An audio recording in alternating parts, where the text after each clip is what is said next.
Kaso na hinawakan mo, nanalo ka ba? Sabi ni Tatay Ben, hindi po.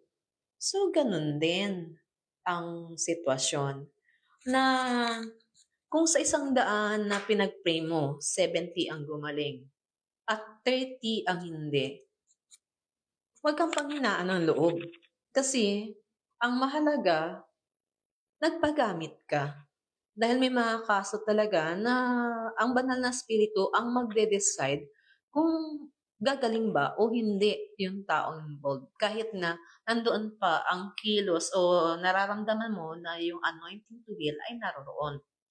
Dahil doon, minsan naimbitahan siya sa isang gawain, na ikwento niya yon sa isang church. Pagkatapos ng gawain, may yung kanyang asawa lumapit dahil sa sinabi kay Tatay Ben na, kung ano yung sinabi mo, para sa amin yun. Para sa amin yun. Yung mensaheng yun. Sabi, tapos saka nila inopen na, dahil doon sa mga nangyari, nag-pray sila at hindi gumaling, napanghinaan na sila ng loob at hindi na sila nag-pray pa for healing. Na dahil doon sa experience na yun ni Tatay Ben, nung kwento niya, nung nag-minister siya doon sa church kung saan siya naimbitahan, na-restore yung ministry of healing. Na yung mag-asawang yun at yung ibang miyembro sa church, hindi na sila nagpahadlang dun sa discouragement na naranasan nila nung nag-pray sila na hindi gumaling yung pinag-pray nila. So, gifts of healings. May iba't ibang karamdaman. At ang gifts of healings ay nakabase dun sa karamdamang involved. At ito ay available para sa atin. Na kung dun ba sa ilan na pinag-pray mo, hindi gumaling, yun ba ang magiging hadlang para hindi ka na uling magpagana sa Lord para sa kagalingan ng iba? Nang pinakamarapat lang ay iparating natin doon sa mga tao na hindi sa atin ang nanggagaling ang kagalingan, kundi sa Diyos pa rin nanggagaling ang kagalingan. Turuan natin silang tumingin sa Panginoong Yesus na pinagmumula ng kagalingan. So yun yung power gifts. Ang power gifts, it involves the gift of faith, the gift of working of miracles, and the gifts of healings. Dito sa gifts of healings, may mga ilang example ako personal, pero hindi ko na babanggitin. Mahaba na masyado. Punta tayo dun sa utterance gifts. Dito sa utterance of gifts, merong tinatawag na itong gifts of speaking. Dito sa utterance gift, 3 din ito. Kung sa revelation gifts, 3, sa power gifts, 3, sa utterance gift, 3. Kaya it composed of 9 spiritual gifts. Ang una, the gift of prophecy. Dito sa gift of prophecy, it is a direct revelation from the Lord. Or it is a message coming from Him for you to deliver to a group and encouraging them. It can be done by any believers. It must be done in love. Nangangahulugan na tong gift na ito ay available para sa lahat. Pwede tayong gamitin o pwede natin gamitin yung speaking, gift of prophecy sa tulong o sa kalooban ng banal na spirito kung kinakailangan mag-prophesy. Ito ay para sa lahat. Nangangahulugan na hindi lang to dun sa matagal ng Kristiyano. Even you believers can be used by God to prophesy. Kasi ang pinaka-purpose ito ay to edify and to encourage others. At pwedeng gawin ito ng kahit na sino man nanampalataya na pinaka-motibo kasi nagmamahal tayo dun sa mga taong kung kanino tayo gagamitin ng Lord. At merong guidelines sa pag-ooperate ng gift of prophecy. Kasi ito yung kitang-kita at madalas na ginagamit at dito nangyayari yung misuse at abuse ng spiritual gifts. Ang sabi ni Tatay Ben, sa guidelines sa pag-ooperate ng gift of prophecy, the motivation in prophecy should always be love. Na ang laging pinakadahilan kung bakit tayo magpapagamit sa banal na spirito para sa gift of prophecy kasi nagmamahal ang Diyos dun sa mga taong involved. Ang sumunod, prophecy must never contradict the Word of God dahil ang Bible ang supreme authority ng revelation ng Diyos. Nangangahulugan bilang mga believers, kinakailangan na alam natin o tayo ay nagbabasa ng Bible. Dahil ang messages na makukuha natin to edify others ay mula sa scripture pa rin. Ang isa pa, sa guidelines, prophecy is judged by the ministry leaders. Kung tayo ay nasa under sa isang gawain o isang church, yung prophecy na meron tayo ay kinakailangan na marinig o makilatis ng mga leaders natin kung ito ba ay galing sa Diyos o hindi.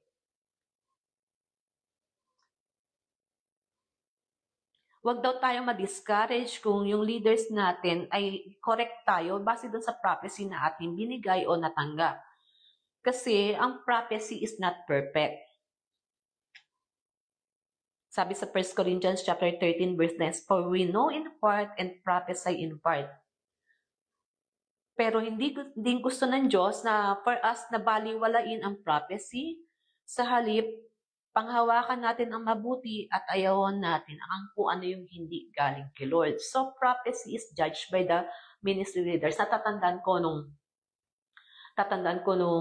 na umattend ako ng PSOP, ng Philippine School of the Prophet. Naka-tape recorder yung aming prophecy at nandun yung kung ano yung calling ko. So, yung leaders ko, dahil hindi sila kasama, yung isang assistant pastor lang ang kasama during that time, hiningi na mapakinggan kung ano yung prophecy na binigay sa akin. Pinarinig ko sa kanila kung ano yung prophecy. Yun ay personal prophecy para sa akin. Pero yung kung ako na mismo ang magpa-prophesy, kung may magsasabi sa akin at magko-correct sa akin na yung prophecy na yun ay hindi tama, let us just be open. Dahil may authority ang leaders para i-correct tayo kung mali o hindi tama yung prophecy na binibitawan natin doon sa mga tao. Kasi lagi natin tandaan, ang purpose ng prophecy, the gift of prophecy is to edify and to encourage others. Ang isa pa sa guidelines, the one prophesying has full control of himself because the spirit of the prophets are subject to the prophets. Nangangahulugan. Kung na tayo ay nasa isang meeting, halimbawa may nagpe-preach, hindi tayo pwedeng tumayo at magsimulang mag-prophesy. Kasi God is a God of order. Kung meron mang prophecy, ito ay pwedeng maghintay at hindi magiging dahilan para makagulo doon sa gawain. Kung meron mang pinapasabi ang Lord, maghintay sa tamang panahon. Dahil nga, ikaw na gagamitin ng Lord, you are in full control. You are in full control para gamitin ng Diyos para dito. Isa pa, prophecy can be done by any believer who is baptized in the Holy Spirit. Lahat tayo na mananampalataya, kung tayo ay nabautismuhan sa banal na Espiritu, pwede tayong gamitin ng Diyos para mag-prophesy. Lahat ng mananampalataya. Pero, kailangan nating maintindihan na hindi lahat ng nagpa-prophesy ay may gift ng pagiging prophet. Ang gifted prophet kasi ay isa sa fivefold ministry na binanggit sa Ephesians chapter 4 verse 11 na ito'y pag-aaralan natin sa module 3 ng SOW. Ang isa pa, kapag merong taong nagpa-prophesy, may gift of prophecy, kinakailangan pumasa siya doon sa fruit test. Ano yung fruit test? Kasi sabi ng salita ng Diyos sa Matthew chapter 7 verse 16, speaking of false prophets, sabi ng Panginoon Jesus, you shall know them by their fruit. Kinakailangan bantayan natin ang mga taong pinagkatiwala sa atin ng Diyos sa mga prophecy na hindi nanggaling sa mga taong hindi naman kinakikitaan o wala sa kanila ang bunga ng banal na spirito. Kasi ang true prophecy always exalts Christ. Laging itinataas nito ang pangalan ng Panginoong Hesus. Ang isa pa ang last sa guidelines ng pag-ooperate sa gift of prophecy, prophecy is not for personal guidance. Bakit? We prophesy in part. Hindi kabuuan ng kung ano yung sasabihin natin, yun na yung kalooban ng Lord.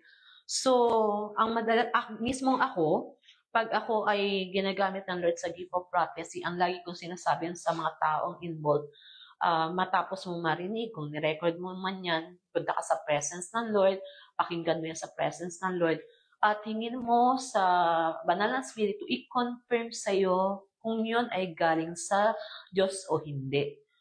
At kung ito'y galing sa Lord, kung ano pa yung dapat mong gawin, kung meron pang additional details na gusto ang Lord na ibigay sa'yo. Kasi it is not for personal guidance o magbibigay ng direksyon sa buhay ng isang tao. Pag may mga magpapapray sa akin para malaman kung anong kalooban ng Lord, ang una ko ano ba sabi? Prophecy should be just a confirmation ng kung ano na yung sinabi ng Lord doon sa taong involved. At kung may mga pagkakataon, kung yung nirelease na prophecy ay hindi pa niya na-receive kay Lord, ang pwedeng sabihin ng nag-prophesy ay punta ka sa presence ng Lord at hingin mo sa Lord yung detalye ng kung ano yung sinasabi ngayon ng Lord ngayon through this prophecy. Na i-confirm ng Lord sa iyo kung meron pa bang dapat gawin o ito ba ay galing sa Kanya o galing sa Kanya pero hindi pa ngayon mangyayari itong mga bagay na to. So yun yung sa gift of prophecy. Ang pangalawang utterance gift or the gift of speaking, tama nga ba yan? Gift of speaking nga, ay yung the gift of speaking in tongues. May dalawang kaklase ng speaking in tongues. Ang speaking in tongues kasi, gift of speaking in tongues is a supernatural speaking in an unknown tongues or language. Hindi ito inaral. Sino dito yung marunong mag-Spanish? Ay, taas ang grade ko sa Spanish nung ako'y college. Kasi natuwa ako doon sa language na yon. Pero, yun ay inaral na lengguwahe. Ang gifts of speaking in tongues, hindi ito inaral.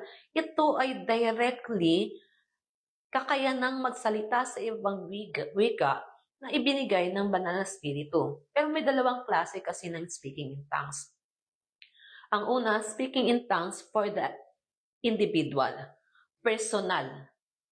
Gifts of speaking in tongues is used by the person as a prayer language. It is a means to edify himself. Yun yung unang uri ng speaking in tongues. Natatandaan ko yung kwento ni Tatay Ben. Naimbitahan siya magpunta ng Nepal para magkaroon ng seminar doon, parang seminar. At nung pagdating niya sa hotel room, kung saan siya naka-accommodate, ramdam na ramdam niya ang presensya ng iba't ibang klase ng espiritu na hindi galing sa Diyos. At nung time na yon, automatically, nagsimula siya mag-cast out. Kasi yun naman yung normal, di ba? Pag may nararamdaman ka hindi galing sa... Nagsimula siyang mag-cast out at authorized siyang gawin yon. Kasi ang Lord ang nagpadala sa kanya doon sa lugar na yon. So, sa ilang minuto na pagka-cast out niya, nakalipas na yata 2 oras, pagkakatanda ko. Walang nangyari, nandun pa rin yung presensya ng espiritu na hindi, mga espiritu na hindi galing kay Lord. Siya sa Holy Spirit, Lord, ano gagawin ko?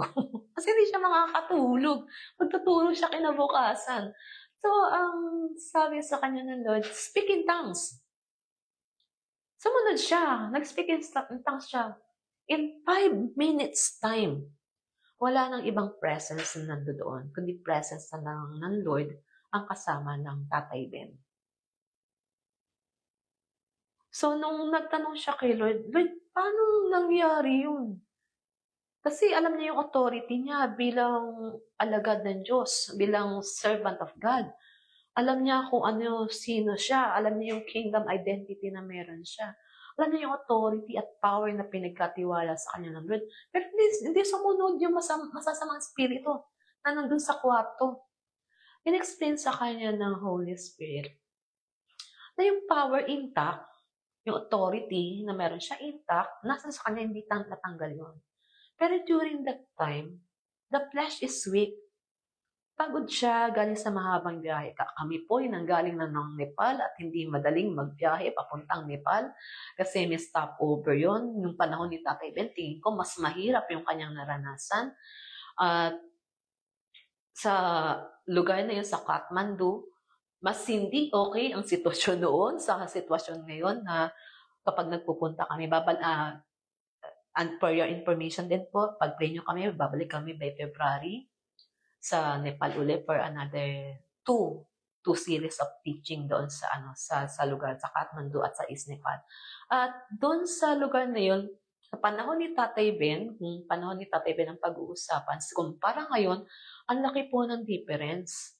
Kami pag nagpupunta doon, nahihirapan. Imagine mo si Tatay Ben during that time. Tingin ko hindi pa sementado ang lugar. Tingin ko yung accommodation compare sa accommodation ngayon na meron. At nakakapagod. Maalikabok. Yun ang hindi pa masyadong naayos. Maalikabok yung lugar. So, the spirit, pagod, biyahe, tapos puyat, tapos yung time na yon, although intact, yung power, intact yung authority, walang nabago sa kapangyarihan ng pangalan ng Panginoong Yesus, walang nabago doon sa dugo, kapangyarihan ng dugo ng banal na Spirit ng Panginoong Yesus, pero siya physically is not that okay dahil doon sa pagod. So, in order for him to dispel o to cast out the evil spirits na nandun sa lugar na yon, kinakailangan mo nang palakasin yung sarili to edify himself. At nung nag-speaking in tongues siya, it is a means of God para mapalakas siya. Dahil dun sa experience na yun, sabi ni Tatay Ben, ginawa na niyang habit na kahit saan siya naroroon, mag-pray in tongues, mag-speak in tongues. Kapag siya ay nakasakay sa bus, siya ay nagbibiyahe, siya ay nasa isang lugar, kung siya ay mag-isa, nag-i-speak in tongues siya. Dahil alam niya na ibinigay yon, regalo yon ng banal na spirito sa kanya para palakasin siya, to edify himself. So, tayo din, kung tayo may speaking in tongues, hindi lang yun para mag-pray. Prayer language natin siya, pero ginagamit siya ng Holy Spirit para palakasin tayo o patibayin yung ating pananampalataya. Ang pangalawang klase ng speaking in tongues is for the group. God may use the gift of speaking in tongues when He wants to give a message to the entire group or church. The gift is also used as a sign to unbelievers. Doon muna tayo sa una. Pwedeng gamitin ng Diyos ang speaking in tongues, yung kaloob na ito, para magbigay ng mensahe sa isang grupo. Natatandaan ko noon, nag-overnight kami noon sa JG. Nandito pa si Pastor Manny, nasa Amerika na kasi siya.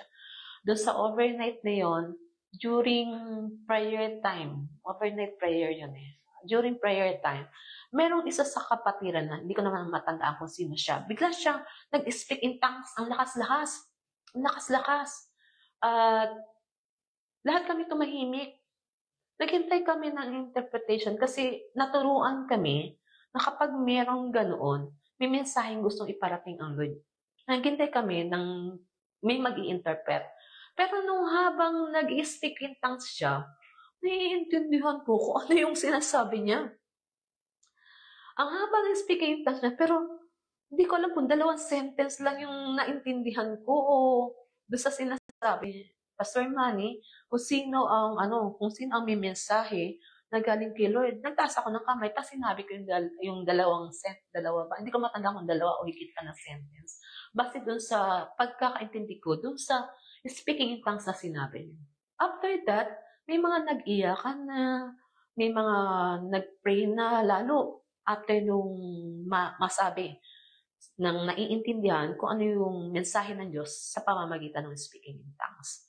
So, God is able to use speaking tongues for a group. Ang isa pa, The gift is also used as a sign to unbelievers. Merong isang pagkakataon na merong Bible study. At doon sa Bible study, during worship time, merong isang, ito binigyan example ni Tatay Ben. Hindi ko matandaan kung siya ang nagba-Bible study during that time. Pero during worship time, doon sa grupo, may nag-speak in tongues. Nag-speak in tongues. So, nagsabi si Tatay Ben na, o sige, maghintay tayo. Tatay Ben o yung pinaka-leader ng Bible study, kung merong mag-i-interpret. Naghintay sila ng ilang minuto, pero wala. So, ang ginawa nung leader ng Bible study, tinuloy na lang niya yung Bible study. Pero pagkatapos ng Bible study, yung sa leader, may lumapit na 3 na Iranian. Naimbitahan pala sila. Bisita lang sila nung may-ari ng bahay. Inimbitahan sila para umattend ng Bible study. So, itong 3 to, lumapit doon sa nag-Bible study. Hindi ko matanda kung si Tatay Ben ngayon o meron pang ibang nag-Bible study during that time. Lumapit sila. At sinabi nitong 3 na ito na naintindihan nila, sabi, bakit ganun? Yung taga rito, yung lengguwahe namin, ang sinabi, at yung pangalan namin, binanggit doon habang nagsasalita siya. At doon sa mga sinabi niya kung ano yung mga kasalanan na meron kami at sinabihan kami magsisimula sa aming kasalanan at isuko ang aming buhay sa Panginoong Hesus. So, pinaliwanag ng Bible study leader kung doon sa mga bisitang Iranian kung ano yung nangyari. At nagpaalam na yung, hindi na bumalik yung 3 yun, hindi na dinalaman kung tumanggap pa sila sa Panginoong Hesus o hindi. Pero ang sabi ni Tatay Ben, doon sa experience na yun, pinatotohanan ng banal na spirito na ang lengguwaheng iyon ay hindi inaral pero galing sa Kanya na magiging dahilan para maging sign sa unbelievers na ang Panginoong Hesus ay nasa kalagitnaan. The presence of the Lord Jesus Christ is in their midst. Meron din kami experience nun sa PICC yun. Sa PICC nga, parang isang gawain, malaking gawain, IFP yata yun. At during that time, nag-worship. Worship time. Na nag-worship in tongues kami, worship in tongues. Nung pagkatapos ng worship time, yung 2 babaeng nasa likuran namin, kinalabit kami. Kinalabit ako. Sabi niya sa akin, how did you know? Kinausap niya ako sa ibang lengguwahe. Like, sorry, I can't understand. I thought that you are from our place. Sabi ko, no, I'm a Filipino. Because when you worship, I heard you worshiping in my language. Gumanon yung 2 foreigner. Na doon sa pag-worship daw in tongues, narinig niya na nag-worship kami sa kanilang lengguwahe. Personally sa akin. Diba? Nakapag-worship na may boses. Parang occasional.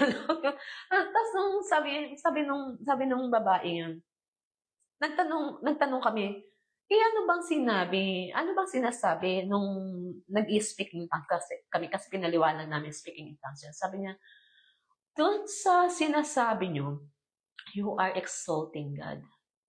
You are declaring how majestic is your God. Tapos dahil doon, yung personally, ako, natulala na lang ako. Ganun. So yun yung pwedeng gamitin ng Lord o ginagamit ng Lord yung speaking in tongues for the group sa ganung mga pagkakataon para patunayan sa hindi mananampalataya ang tungkol sa Diyos, ang tungkol sa Panginoong Hesus at maging sa kapwa mananampalataya para patotohanan na ang Diyos ay nasa kalagitnaan. Kung may gift of speaking in tongues, may gift of interpretation of tongues. And nagbigay ako ng example kanina. Pero it is the ability to give the meaning of a God-given message expressed in an unknown tongue. The gift is used by God to edify us and to speak to to us. Ginagamit yun ng Lord, yung mensahe yun, para palakasin tayo at kausapin tayo. Pero kung merong prophecy sa individual, may prophecy din para sa grupo. Napag-usapan na natin yung 9 gifts ng Holy Spirit. How to receive the gifts of the Spirit. Paano ba natin matatanggap ang kaloob na ito ng banal na Espiritu? Ang number 1, strongly desire to exercise the gifts. Hingin natin o matindi nating mithiin. Yung desire kasi, evidence yun na meron tayong active faith. Hindi passive yung faith natin, active yung faith natin. Strongly desire, covet natin na magkaroon tayo ng spiritual gifts. At dapat may motibo tayo. Tama yung motibo natin kapag hinihingi natin yung gifts ng banal na spirito, yung 9 gifts na yon. Nang pinakamotibo natin, hindi para maging sikat o mas magaling kaysa sa iba.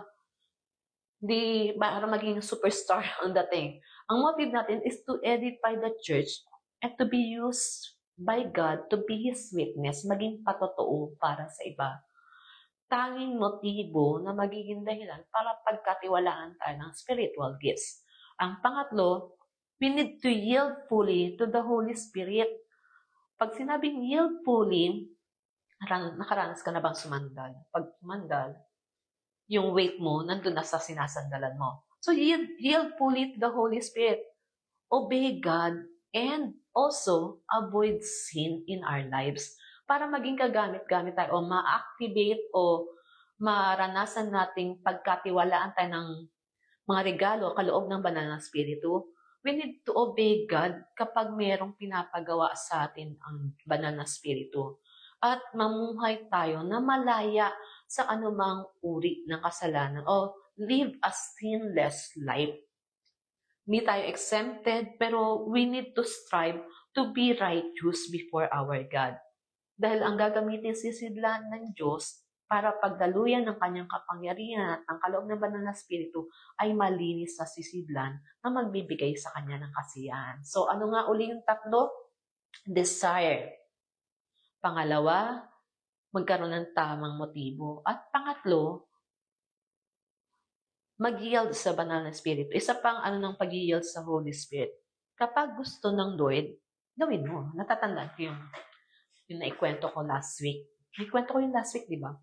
Yung may ka-meeting ako last week. Tapos may pumasok. Tapos ang sabi ko sa Lord, Lord, gusto mo ba? Kung gusto mo, willing ako. Lord, gusto mo ba? Kung gusto mo, willing ako. So, gusto ng Lord, kaya ginawa ko na ipag-pray yung taong involved. Nung this week nga, nung Monday, punta ako sa munisipyo kasi, ako'y senior citizen na. Last week. So, inayos ko yung card. Tapos doon sa, parang doon sa secretary na nasa munisipyo, may mga nakita kong mga kailangan kong pag-pray yung munisipyo namin dahil may mga pangangailangan yung munisipyo namin. Pero doon sa secretary, may iba akong pakiramdam na sabi ko, Lord, gusto mo ba? Kung gusto mo, yung ID ko, yung SC card ko, ID, tinanong ko siya, may mga series may mga sequence kami ng pag-uusap. Bandang sabi ko, nalaman ko na meron siyang sa paa. May problema siya sa paa. Parang infection, something like that. Tapos sabi ko, if okay sa'yo, pwede ka bang ipag-pray? Umayag siya, tapos pinag-pray ko siya. Hindi ko na alam kung anong nangyari after ng prayer. Pero, nung nakaupo kasi ako doon, habang nakikita ko yung sitwasyon ng opisina, sabi ko, Lord, hindi aksidente nandito ako. Hindi aksidente nandito ako. Hindi ako madalas sumabas eh. Hindi aksidente nandito ako. At, kung gusto mo, willing ako. Tapos din nga, yung pagdating doon sa secretary, kung gusto mo, Lord, willing ako. So, hindi ko na alam kung anong nangyari after ng prayer, pero alam ko magkikita pa rin kami kasi doon lang siya sa munisipyo at nalaman ko na tumutulong talaga sila kapag may mga calamity. Mga kapatid, yield fully to the Holy Spirit. May mga pagkakataon na miss out natin na gamitin na tayo ng Lord para sa mga kaloob ng banal na Espiritu. Dahil masyado tayong busy sa mga bagay-bagay na nahihirapan tayong makuha kapag may gustong gawin ang banal na Espiritu sa pamamagitan natin. May mga times naman, gusto ng Holy Spirit, pero we are not yielded. We are not willing na makinig at sumunod kapag meron siyang gustong gawin sa atin at sa pamamagitan natin. We will be used by God mightily para sa mag-activate o magamit para kumilos ang mga kaloob ng banal na Espiritu if we will fully yield sa leading ng Holy Spirit. Kapag gusto ng Lord, let us be willing, let us be available sa banal na Espiritu kapag meron siyang gustong gawin. At yun nga, mangyayari lamang yun na maging willing at available tayo kapag maging yielded tayo, kapag nagiging sensitive tayo, kapag malinis tayong sisidlan na pwedeng gamitin ng banal na Espiritu sa mga pagkakataong gusto niyang gamitin tayo. So yun po yung gifts of the Holy Spirit. Para masigit niyo pong mapakinabangan, I suggest na mag-purchase kayo nito sa Tribes and Nations Outreach. Meron silang Module 1, Module 2 at Module 3. Meron silang website at meron din silang FB page na pwede kayong mag-message para makakuha kayo, makapag-avail kayo ng mga materials na galing sa kanila. Maganda po itong materials, SOW 1, 2, and 3. So, nag-promote po ako at hinihingi ko na magkaroon kayo ng pagkakataon na makipag-connect sa kanila para magkaroon kayo ng material, ng teaching material na ito. Yun, may mga test questions dito. What are the basic principles in the use of spiritual gifts? So, papadala ko po itong material na ito dun sa mga naka-involve sa training group natin. Ang sumunod, enumerate the 9 gifts of the Holy Spirit. Sumunod, why does God give gifts of the Holy Spirit to the believers? Bakit nga ba daw? Receive the gifts of the Holy Spirit. Hindi ko ito nabanggit. What are the best gifts of the Holy Spirit? Lahat pantay-pantay na kaloob. Ang best gift ng banal na Espiritu ay yung gift na kailangan para sa sitwasyon na kinakailangan na kilusan ng Diyos. Kung kailangan ng kagalingan, ang best gift is the gifts of healing.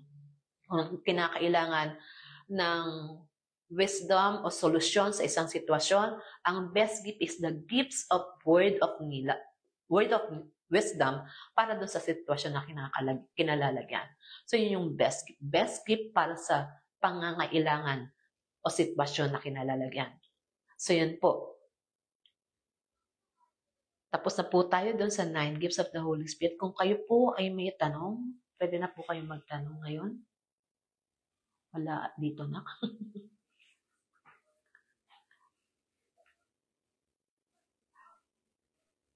Ayan. Kung kayo ay may tanong, pwede na po kayong magtanong.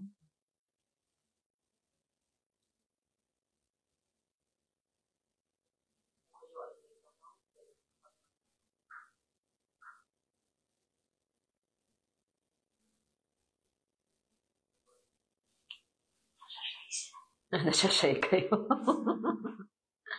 So, next week po, magkakaroon po ulit tayo ng ang session at yun ay Divine Healing. Wow! Divine Healing na tayo. Pero bago po, para doon po sa mga nanonood sa YouTube, magpo-promote po ako dito sa Witness to All Nations, yung SOW 1, 2, and 3. Promote ko din po itong promotion time, no? Galing. Naisip ko lang kaninang umaga. Ito pong warfare protocol, it is the warfare prayer guideline na pinagkatiwala sa akin ng Lord na dinadala kong training sa iba't ibang lugar kung saan ako pagkakatiwalaan ng Lord na mag-speak, na magamit dun sa mga lugar na yun. So, ito po ay 10 parts na kung saan maiingatan tayo mula sa mga casualties na gustong gawin ng kalaban as we hear and obey God in doing assignment, especially pagdating sa warfare prayer. Ang sumunod po ang latest, may latest ako. Binigay po to ng Lord na book, Build My Kingdom. Ito po ay na author o isulat nung huling punta ko ng Canada. At matagal na po itong message ng Lord, pero nung nakaraang taon lang, December lang pinahintulot ng ang Lord sa akin. Ang Holy Spirit asked me a question which made me prioritize God's kingdom agenda in doing things. Sabi ng Holy Spirit, Abby, do you really want to see revival to come? I replied by saying, yes, Lord. Then He said, then stop building your kingdom. Start building my kingdom. Dito po, may iba't ibang, hindi may iba't iba. May 13 topics po dito na kung saan mas mauunawaan natin yung kingdom identity na meron tayo at yung ibang mga kingdom principles na gusto ng Lord na lakaran natin sa panahon na to. For the kingdom of God is not in word only, but in power. Gusto ng Lord na bilang mga mananampalataya, maranasan natin na lumakad tayo at mamuhay sa paghahari sa kaharian ng Diyos. So, yun po. Tayo po'y manalangin. Mamaya po, dun sa inyong mga grupo, you can pray and activate sa receive the gifts of the Holy Spirit, receiving the gifts of the Holy Spirit. Pero ngayon po, mag-pray muna tayo. Father God, we just thank you, Lord, for this day. Alam po namin na ito'y araw na nilikha mo, ito'y araw para sa iyo, ito'y araw para sa karangalan ng iyong pangalan. At maraming salamat sa kaalaman na idinagdag mo sa amin na hindi lamang ito maging katuruan, kundi maranasan namin na ma-experience namin, ma-encounter ka namin sa mga salitang aming narinig mula sa iyo sa hapon na ito.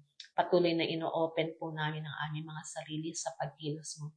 Lord, kung may mga pagkakataon, may mga discouragement ba naranasan ng sino pa man sa amin sa pagpapagamit sa banal na spirito patungkol sa kaloob na nagmumula sa Kanya.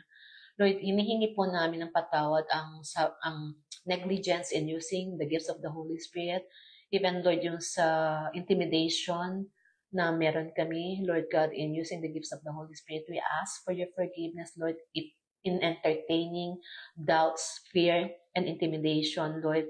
We ask for your forgiveness and we ask for your cleansing, Lord God. Lord, alam namin ang confidence namin ay sa iyo lamang nanggagaling. Kaya naman, Lord, simula sa oras na to, aming inaayawan ang anumang mga sagabal upang maging kagamit-gamit kami para sa iyong karangalan. At Lord, if there is any form of competition or comparison sa mga kaloob na meron ang banal na spirito sa aming mga buhay, we say no to it, Lord God.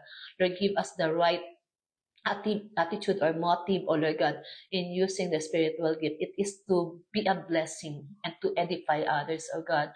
Ang motivation namin ay nagmamahal kami una sa iyo at pangalawa dun sa mga taong kung kanino mo kami gagamitin, Panginoon. At Lord, sa oras na ito, Lord, we ask, Holy Spirit, sa lahat po ng nakakarinig ng panalangin na ito, hinihingi ko ang kapangyarihan mong dumaloy sa buhay ng bawat isa, to activate, Lord, ang bawat isa na maranasan ang kilos mo sa bawat buhay upang maging kagamit-gamit para sa pag-e-expand ng kingdom mo. We just thank you, Holy Spirit, dahil alam po namin na ikaw ang kumikilos sa amin, both to will and to do according to your good pleasure. And Lord, simula sa araw na ito, hinihingi din po namin na bigyan mo kami ng biyaya na maging yielded fully sa iyo, banal na spirito, na kapag iyong ginusto, lagi kaming willing at available na magpagamit sa iyo dahil marapat lamang, dahil karapat dapat kang bigyan ng kasiyahan. Banal na spirito, sa oras na ito, bilang templo mo, anumang mga karumihan na nasa sa amin na magiging sagabal upang maging sensitive kami sa kilos mo at maging daluyan ng iyong kapangyarihan para maging blessing sa iba. Hinihingi po namin ng patawad dito at hinihingi po namin ang paglilinis na nagmumula sa iyo mula sa lahat ng bagay nito. any contamination, we say no to it, oh God. And we ask for the blood of Jesus to flush out everything, Lord, na hindi galing sa iyo, Panginoon, sa pangalan ni Jesus. Ama, sa aming buhay, gusto ka namin maluwalhati. Sa aming buhay, gusto ka namin mabigyan ng kasiyahan. Sa aming buhay, gusto namin matanyag ang pangalan ng aming Panginoon Jesus. Kaya naman sa oras na ito, maging kagamit-gamit kami. Pagkatiwalaan mo kami ng best gifts ng banal na spirito na kinakailangan sa bawat sitwasyon na makakaharap namin. At sa lahat ng ito, matanyag ang pangalan ng aming Panginoong Jesus. We just thank you, Lord. Continue to edify each one, continue to bless each one, and let each one continue to encounter you in a very personal way. We bless you, Father. Continue to be glorified. All glory and honor belongs to you alone, for you are worthy. In Jesus' mighty name we pray. Amen. Amen. Amen po. Kita po tayo next week.